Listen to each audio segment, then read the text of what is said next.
المسدد والمصطفى الامجد والمحمود الاحمد حبیب الہ العالمین ابی القاسم محمد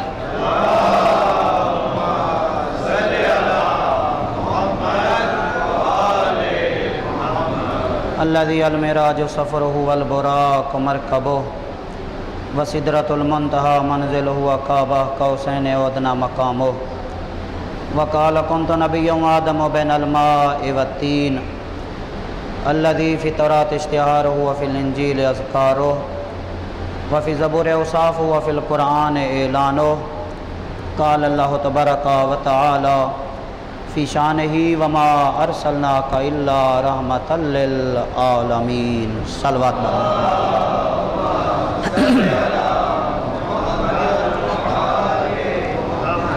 اما بعد فقد قال الله تبارك وتعالى في كتاب المجيد وفرقان الحميد بسم الله الرحمن الرحيم وما خلقت الجن والإنس إلا ليعبدون ما أريد منهم من رزق وما أريد أن يطعمون إن الله هو الرزاق ذو القوة المتين صلوات پڑھیے محمد و آل محمد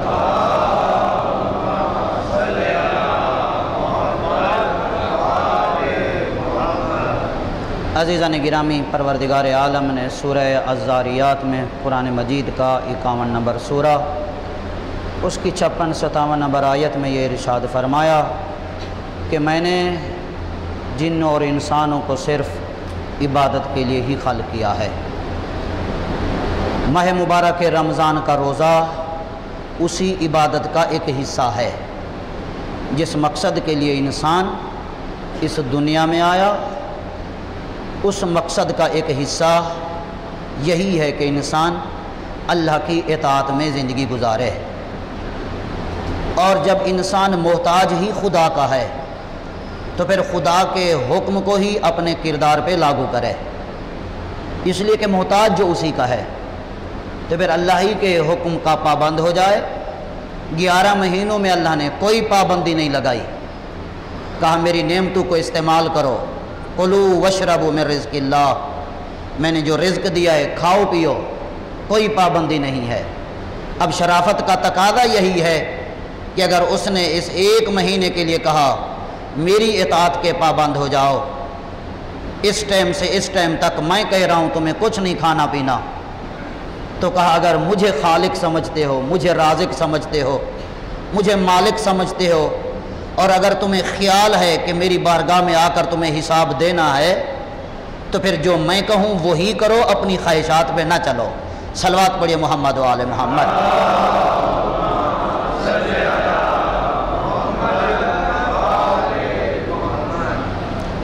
سورہ بقرہ قرآن مجید کا دوسرا سورہ 183 نمبر آیت میں اللہ نے فرمایا یا ایھا الذین آمنوا کتب علیکم الصیام کما کتب علی الذین من قبلکم لعلکم تتقون، کا ایمان والو روزے تم پر لکھ دیے گئے جس طرح تم سے پہلے لوگوں پر روزے فرض تھے لکھ دیے گئے، اسی طرح تم پر بھی روزے فرض ہیں۔ مالک کیوں روزے رکھوا رہا ہے؟ فرمایا لعلکم تتقون، اس لیے کہ شاید تم متقی بن جاؤ، شاید تم پرہیزگار بن جاؤ، یعنی خالق کی نگاہ وہ ہمیں لباس تقوی میں دیکھنا چاہتا ہے۔ خالق نے روزہ اس لیے رکھا وہ ہمیں پرہیزگار دیکھنا چاہتا ہے، اور حضرت امام جعفر صادق علیہ السلام نے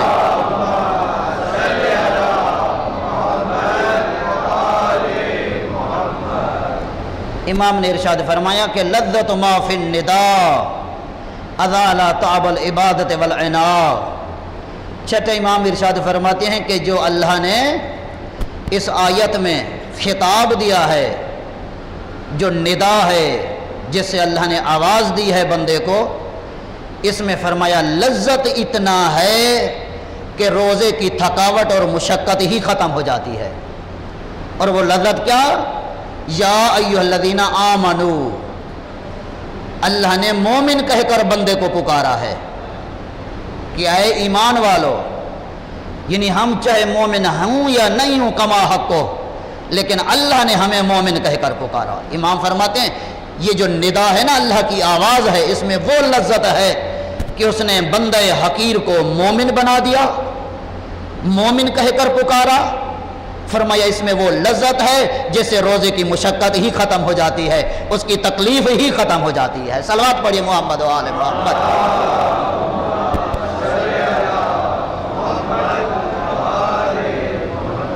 اور اس کے بعد والی آیت میں 184 نمبر آیت میں اللہ نے یہ بھی بتا دیا آخر میں، وَأَن تَصُومُوا خَيْرٌ لَكُمْ إِن كُنتُمْ تَعْلَمُونَ، روزہ رکھنے کا فائدہ تمہیں ہی ہے اگر تم علم رکھتے ہو، اگر تم جانتے ہو تو روزے کا فائدہ ہی تمہیں ملے گا، اس کا فائدہ تمہاری ذات کے لیے ہے، میں خالق کے لیے نہیں، اس کا فائدہ تمہیں ہے۔ اور وہ کیا فائدہ ہے؟ بہت سارے فوائد اس روزے میں پوشیدہ ہیں۔ اس کا مادی فائدہ بھی ہے، روزے کا روحانی فائدہ بھی ہے، معنوی فائدہ بھی ہے، حتیٰ کہ اگر روح تقویٰ دیکھیں اور تقوی کا سر چشمہ دیکھیں تو آپ کو یہی روزہ نظر آئے گا۔ اسی سے پتہ چلتا ہے کہ تقویٰ کس چیز کا نام ہے، یہاں تک کہ یہی روزہ ہی ہے جو پرہیزگاروں کی تربیت کے لیے ایک مؤثر عامل ہے۔ یعنی پرہیزگار اگر تربیت حاصل کرتے ہیں تو اس کے لیے مؤثر عامل ہے تو وہ یہی روزہ ہے۔ اور خود حضرت امیر المومنین علی ابن ابی طالب علیہ السلام نے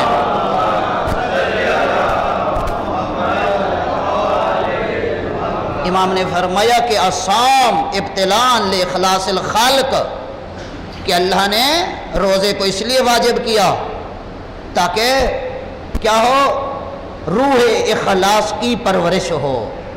ظاہر ہے روزے کی حالت میں انسان کتنا مخلص ہوتا ہے، کتنا اس کے اندر اخلاص ہوتا ہے، اخلاص ایسا کہ بیہودہ بات بھی نہیں کر رہا۔ اور یہی روزہ ہی ہے کہ جو انسان کے ایسے فوائد کی طرح متوجہ کرتا ہے جہاں پہلے متوجہ نہیں ہوتا۔ کیسے؟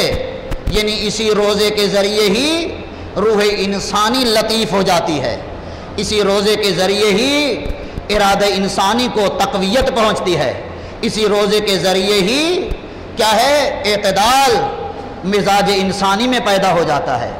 یعنی وہ انسان کہ جو کھا پی سکتا تھا آج نہ کچھ کھا رہا ہے نہ کچھ پی رہا ہے، بھوکا بھی ہے پیاسا بھی ہے، اور جنسی لذات کو بھی کنٹرول میں رکھا ہوا ہے۔ کیوں؟ اس لیے کھانے پینے پر اپنے آپ کو پابند کر کے، جنسی لذات پر کنٹرول حاصل کر کے بتا رہا ہے میں خواہشات کا غلام نہیں ہوں، خواہشات کے کنٹرول میں نہیں ہوں، بلکہ وہ سرکش نفس ہے اس کی لگام آج میرے قبضے میں ہے، آج وہ میرے ہاتھ میں ہے۔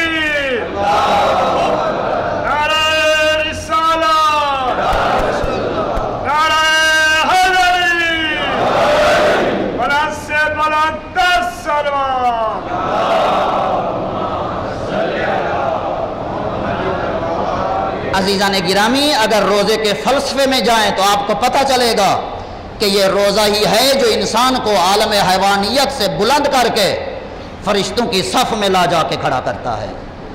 اسی روزے کے ذریعے ہی انسان وہ مقام حاصل کرتا ہے۔ عزیزان گرامی، ایک مرتبہ خود امیر المومنین راوی ہیں، پیغمبر اکرم سے پوچھا گیا یا رسول اللہ ہم کون سا ایسا کام کریں تو شیطان ہم سے دور رہے؟ تو پیغمبر نے پہلا جملہ ہی ارشاد یہی فرمایا الصوم یسود وجہہ، روزہ رکھو اسی سے شیطان کا منہ کالا ہو جاتا ہے، شیطان کا منہ سیاہ ہو جاتا ہے روزے کے ذریعے سے۔ وصدقہ تکسر ظہرہ، فرمایا کہ اللہ کی راہ میں خرچ کرنے سے شیطان کی کمر ٹوٹ جاتی ہے۔ پھر فرماتے ہیں والحب فی اللہ والمواظبۃ علی العمل الصالح یقطع دبرہ، فرمایا کہ نیکی کرتے رہنا، اللہ کی راہ میں محبت کرنا، اس سے اس کی دم کٹ جاتی ہے۔ اور ساتھ ہی پیغمبر اکرم حضرت محمد مصطفیٰ صلی اللہ علیہ وآلہ وسلم نے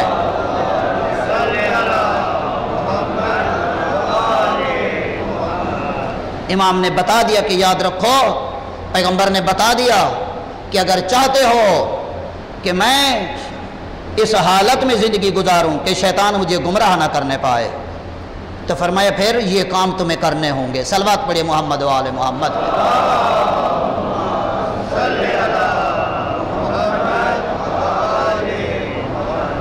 اور حضرت امام جعفر صادق علیہ الصلوۃ والسلام نے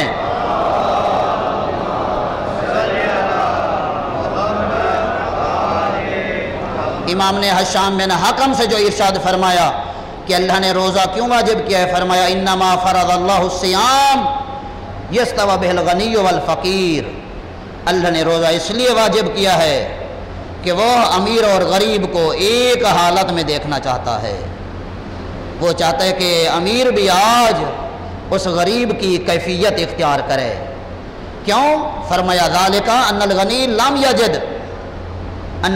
لم یجد مس الجوع فیرحم الفقیر. اس لیے کہ امیر نے کبھی بھوک کی تکلیف دیکھی ہی نہیں ہے کہ وہ غریب پہ رحم کرتا، فقیر پہ رحم کرتا. ان الغنی اذا اراد شیئا قدر علیہ. فرمایا کہ امیر جب بھی کسی چیز کی چاہت محسوس کرتا ہے تو دولت کی وجہ سے اسے ہر وقت پا لیتا ہے. لیکن یہ بیچارہ غریب ہے جس کی چاہت تو ہوتی ہے لیکن نہیں پا سکتا. اسی لیے اللہ نے فرمایا کہ ایک مرحلہ ایسا آئے جہاں امیر بھی تکلیف کو محسوس کرے. کون سی تکلیف؟ بھوک اور پیاس کی، تاکہ وہ غربا پہ رحم کرے، مساکین پہ رحم کرے، اور اسے پتہ چلے جیسے میں اللہ کا عبد ہوں ویسے وہ بھی اللہ کا عبد ہے. صلوات پڑھی محمد و آل محمد.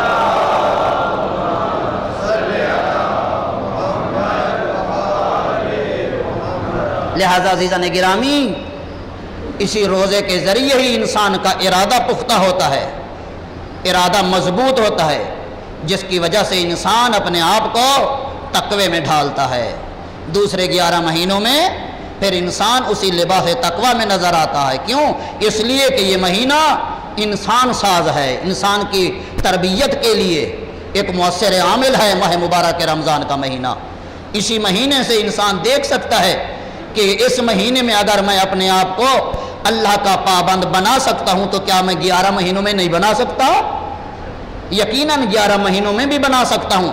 اگر نہیں بنا رہا تو یہ اپنے اس نفس کی وجہ سے، جس نفس نے اس پر حکمرانی قائم کر لی، اور اس مہینے میں نفس کو کچل کے پھر انسان ایک مرتبہ خواب غفلت سے بیدار ہو جاتا ہے اور ان لمحات کی یاد آتی ہے جو خواب غفلت میں گزر گئے ہیں. پھر اسے پتہ چلتا ہے کہ میں کس وادی میں زندگی گزار رہا ہوں، مجھے کس کی اطاعت کرنی چاہیے تھی. میں تو نفس کی اطاعت میں چلتا رہا، نفس کی خواہش پہ چلتا رہا. اس مہینے میں پتہ چلتا ہے کہ مجھے نفس کی خواہش پہ نہیں چلنا، مجھے خالق کی خواہش پہ چلنا ہے. صلوات پڑھی محمد و آل محمد.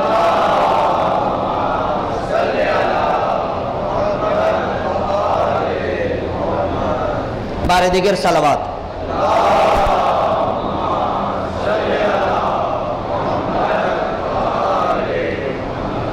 لہذا عزیزان گرامی، حدیث قدسی کے الفاظ ہے، پروردگار عالم یہ ارشاد فرماتا ہے تغضب علی من اجل نفسک اتغضب علی نفسک لاجلی.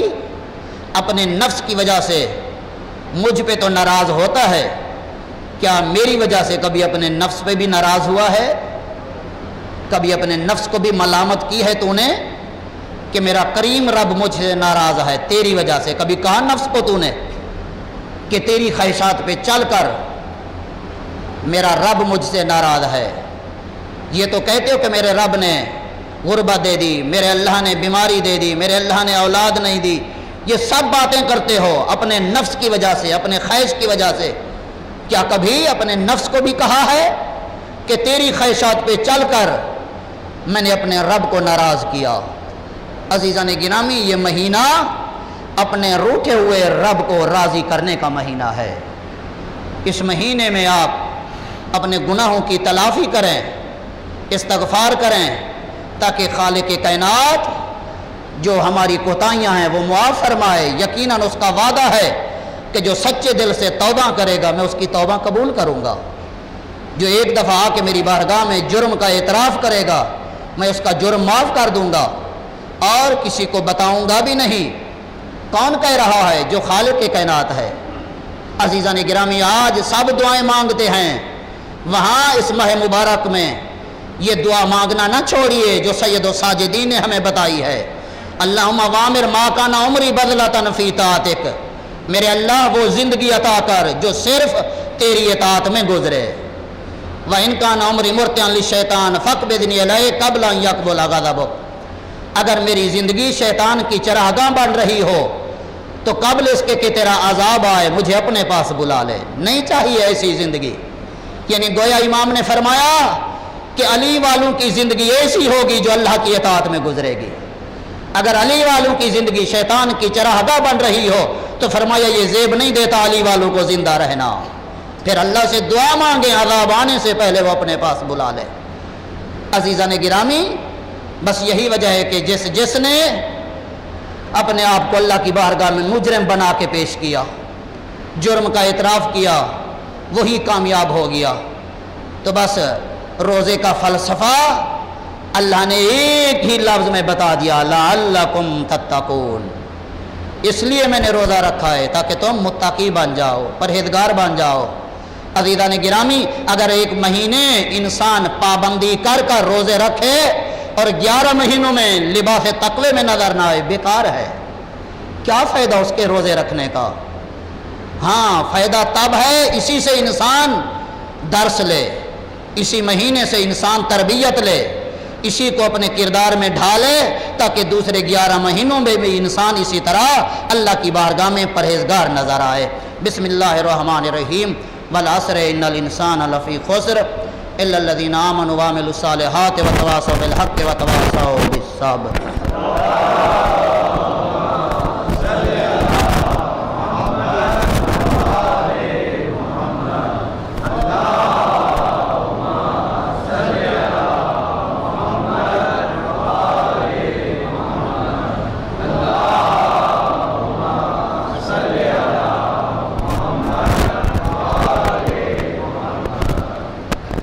السلام علیکم ورحمۃ اللہ وبرکاتہ۔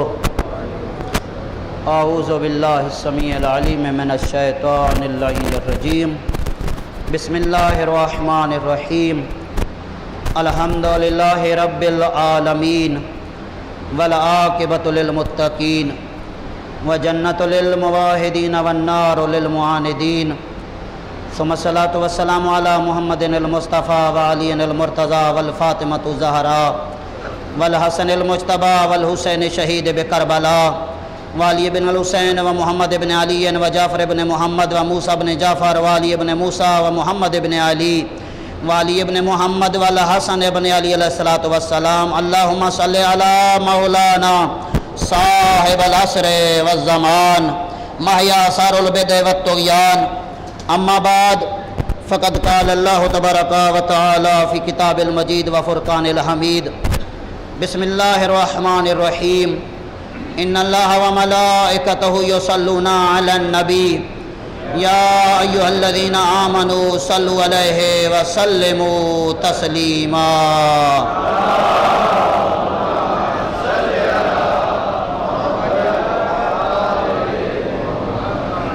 مومنین حضرات، جیسے گزشتہ جمعے میں نے عرض کیا تھا، اگر سامنے والی صفوں میں جگہ ہو تو وہیں آگے صف میں تشریف رکھیں تاکہ پیچھے آنے والے مومنین کو نماز پڑھنے کے لیے جگہ میسر ہو سکے۔ اور یہ دوسرا عشرہ ہے جس میں ہم داخل ہو چکے ہیں۔ تیسرا عشرہ آنے والے جس میں اعتکاف شروع ہو جائیں گے۔ جو انسان 11 مہینوں میں لطف نہیں لے سکا عبادت الہی کا، وہ اعتکاف میں بیٹھے تو اسے پتہ چلے کہ زین العابدین کو کیسے لطف آتا تھا، میرے مولا امیر المومنین کو کیسے لطف آتا تھا۔ اگر عبادت کا لطف سیکھنا ہے آل محمد سے تو ایک مرتبہ 3 دن کے لیے دنیا کے چکروں سے جان چھڑا کر اللہ کی بارگاہ میں بیٹھیں تو تمہیں پتہ چلے جو لطف اللہ کی عبادت میں ہے وہ کہیں اور ہے ہی نہیں۔ صلوات پڑھی محمد و آل محمد۔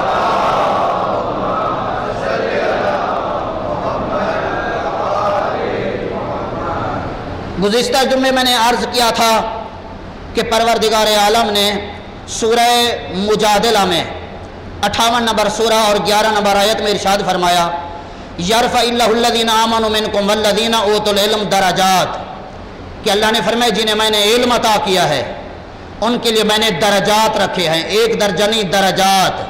اب وہ کتنے درجات ہیں وہ خدا جانتا ہے۔ اور سورہ نساء میں ارشاد فرمایا، چوتھا سورہ 95 نمبر آیت، فضل اللہ المجاہدین باموالہم وانفسہم علی القائدین درجۃ، کہ مجاہد کو میں نے فضیلت دیا ہے ایک درجہ، عالم کے لیے، مرجع کے لیے، فقیہ کے لیے فرمایا اپنی قرآن کے اندر لا ریب کلام کے اندر کہ کوئی شک بھی نہ کرنے پائے، فرمایا فقیہ کے لیے، عالم کے لیے، مرجع کے لیے میں نے درجات رکھے ہیں، اور مجاہد کے لیے میں نے ایک درجہ رکھا ہے۔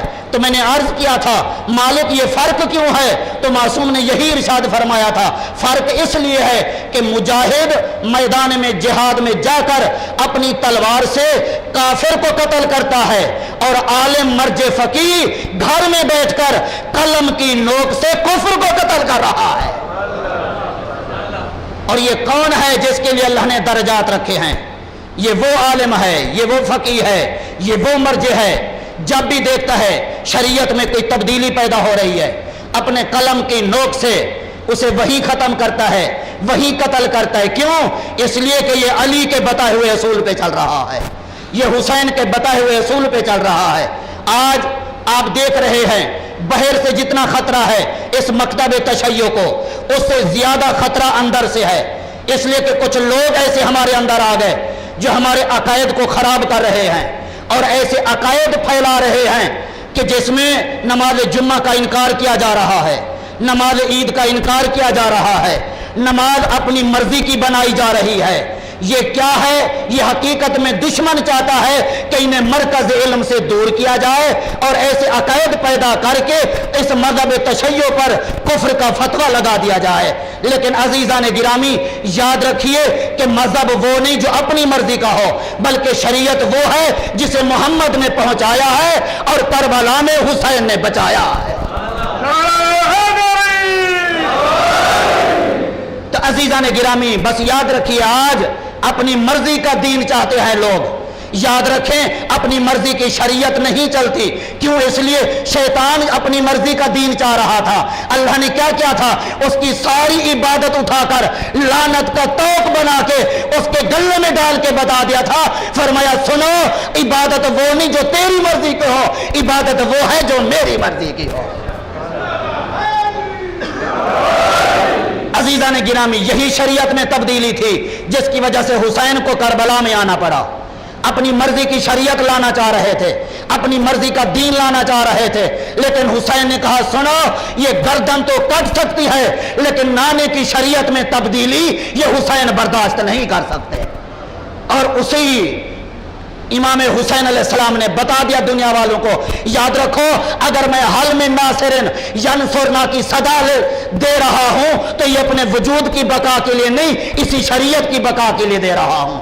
اور آج وہ مرجع موجود ہیں، شروع سے لے کر آج تک وہ قربانیاں دے رہے ہیں۔ جب بھی شریعت میں کوئی تبدیلی آتی ہے فوراً وہ نو کے قلم کے ذریعے سے اسے کاٹ دیتے ہیں۔ کیوں؟ وجہ اس لیے کہ آج دیکھ رہے ہیں منبروں سے اور ایسے ایسے لوگ آ گئے ہیں کہ جو عزادارین امام حسین، موالیان حیدر قرار، مومنین کے عقائد کو خراب کرنے کی کوشش کر رہے ہیں، یعنی دوسرے لفظوں میں مشن حسین کو مٹانے کی کوشش ہو رہی ہے، مقصد حسین پہ پانی پھیرنے کی کوشش کی جا رہی ہے۔ لیکن یاد رکھیں عقیدہ وہی ہے ہمارا جو علی کا عقیدہ ہے، جو حسین کا عقیدہ ہے۔ اور مرجع نے بتا دیا اگر علی کا عقیدہ دیکھنا ہے کہیں نہ جانا، قرآن کے پاس آنا، قرآن بتائے گا علی کا عقیدہ کیا ہے اور مہدی کا عقیدہ کیا ہے۔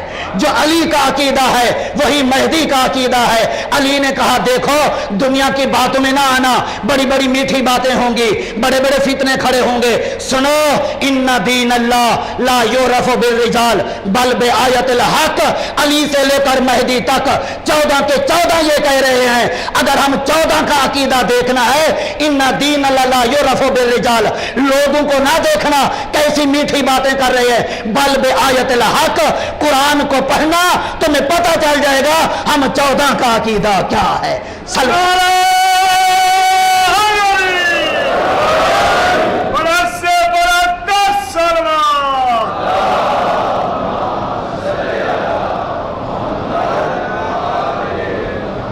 اب جب جب ہم قرآن کی طرف آئے ہم نے کہا قرآن تو ہی بتا علی کا عقیدہ کیا ہے، تو قرآن پکار کے کہہ اٹھا، کہا سورہ توحید پڑھو تمہیں پتہ چل جائے گا کہ قل هو اللہ احد، کائنات میں ایک ہی اللہ ہے۔ اور پھر قرآن پکار کے کہہ رہے الحمدللہ رب العالمین، کائنات کا ایک ہی رب ہے۔ اور پھر قرآن نے پکار کے کہا، کیا کہا سورہ انعام میں چھٹا سورہ 102 نمبر آیت ہے، قل ذالکم اللہ ربکم لا الہ الا هو خالق کل شیء، کہا سنو کائنات کا ایک ہی خالق ہے، اللہ بھی ایک ہے، رب بھی ایک ہے، خالق بھی ایک ہے۔ اور سورہ سبا میں پھر فرمایا قل من یرزقکم من السماوات والارض قل اللہ، 34واں سورہ ہے 24 نمبر آیت ہے۔ علی کا عقیدہ دیکھنا ہے قرآن پڑھو، قرآن کہہ رہا ہے کیا کہ قرآن کہہ رہا ہے قل من یرزقکم من السماوات والارض قل اللہ، کائنات کا رازق بھی اللہ ہے، کائنات کا خالق بھی اللہ ہے، کائنات کا رب بھی اللہ ہے۔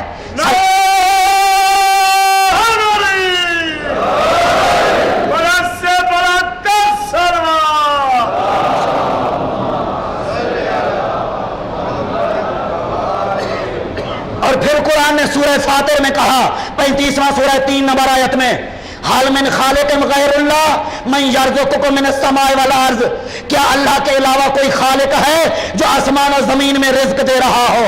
یعنی معلومہ جو کائنات کا خالق ہے وہی رازق ہے، اور خالق بھی اللہ ہے کائنات میں ایک ہی ہے، اور رازق بھی اللہ ہے، اور کائنات کا رب بھی اللہ ہے، کائنات کا اللہ بھی اللہ ہے۔ تو معلوم ہوا کہ اللہ کے علاوہ کسی کو اللہ کہنے والا، اللہ کے علاوہ کسی کو رب کہنے والا، اللہ کے علاوہ کسی کو خالق سمجھنے والا، اللہ کے علاوہ کسی کو رازق سمجھنے والا۔ اور پھر یہ بھی فرمایا سورہ یاسین میں فسبحان الذی بیدہ ملکوت کل شیء والیہ ترجعون، کائنات کا اقتدار کل بھی اللہ کے پاس تھا، آج بھی اللہ کے پاس ہے۔ اللہ اکبر، یا رسول اللہ، یا علی۔ تو معلوم ہوا علی کے نزدیک اس کائنات میں اللہ کے علاوہ کسی کو اللہ کہنے والا، اللہ کے علاوہ کسی کو رب کہنے والا، اللہ کے علاوہ کسی کو خالق کہنے والا، اللہ کے علاوہ کسی کو رازق کہنے والا، اور یہ عقیدہ رکھنے والا کہ اللہ نے یہ کائنات سپرد کر دی ہے کسی کو، یہ عقیدہ رکھنے والا علی کے نزدیک وہ شیعہ تو دور کی بات ہے، وہ مسلمان بھی نہیں ہے۔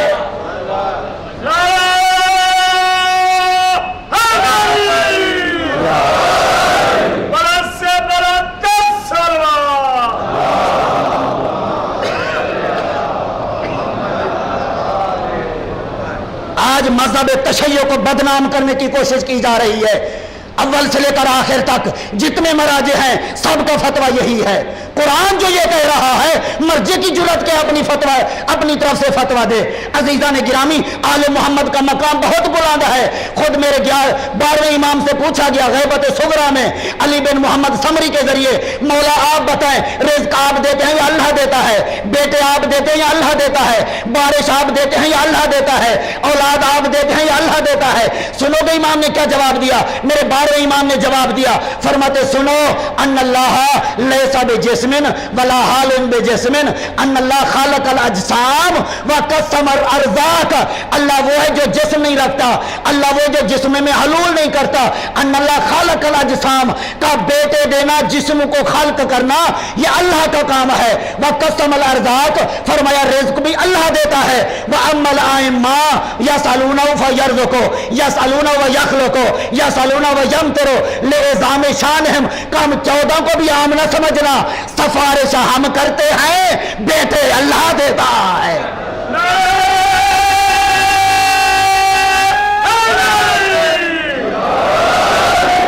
فرمایا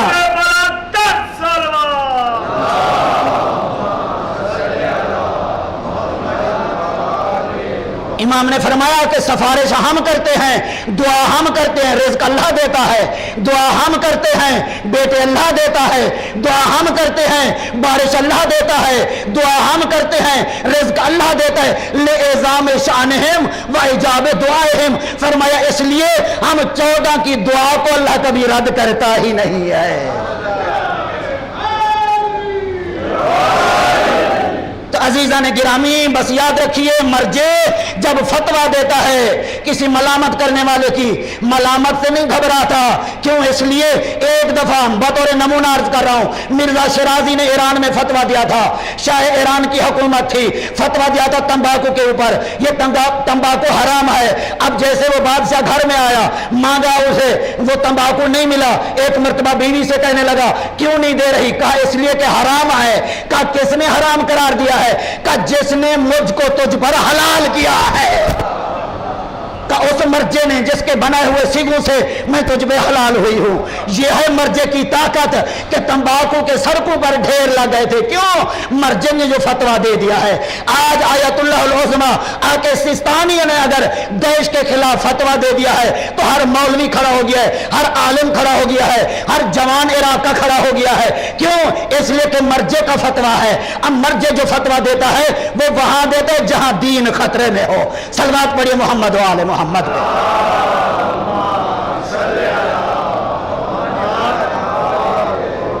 تو بس عزیزان گرامی مرجع نہیں گھبراتا. لا یخافون لومۃ لائم، کسی ملامت کرنے والے کی ملامت سے. کیوں؟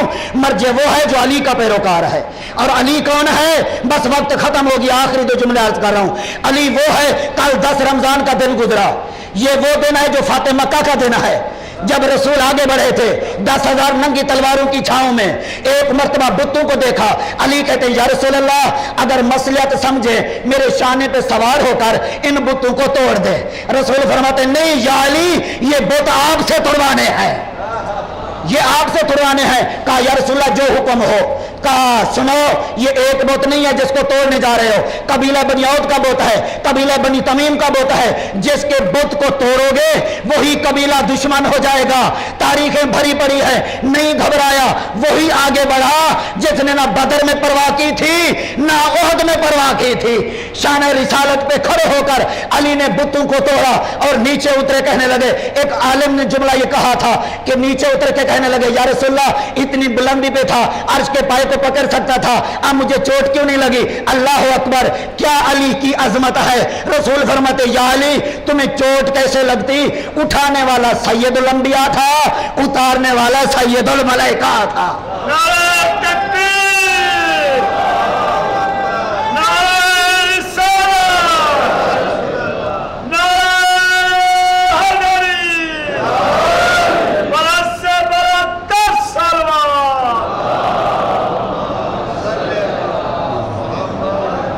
تو بس عزیزو آج چاہتے ہو ہمارا مذہب پاکیزہ تھا اسی طرح پاکیزہ رہے تو میرے نام امام نے ایک پیغام دیا. فرمایا کہ لو سکت الجاہل مختلف الناس، اگر جاہل چپ ہو جائے تو یہ اختلافات ختم ہو جائیں گے. یعنی جہلوں کی زبان بند کرو. جہاں دیکھو کہ کوئی جاہل منبر پہ قرآن کے خلاف بات کر رہا ہے، آل محمد کے کردار پہ دھبا لگا رہا ہے، وہیں جہل کو چپ کرو، یہ اختلافات ختم ہو جائیں گے. بسم اللہ الرحمن الرحیم. انا اعطیناک الکوثر فصلی لربک وانحر.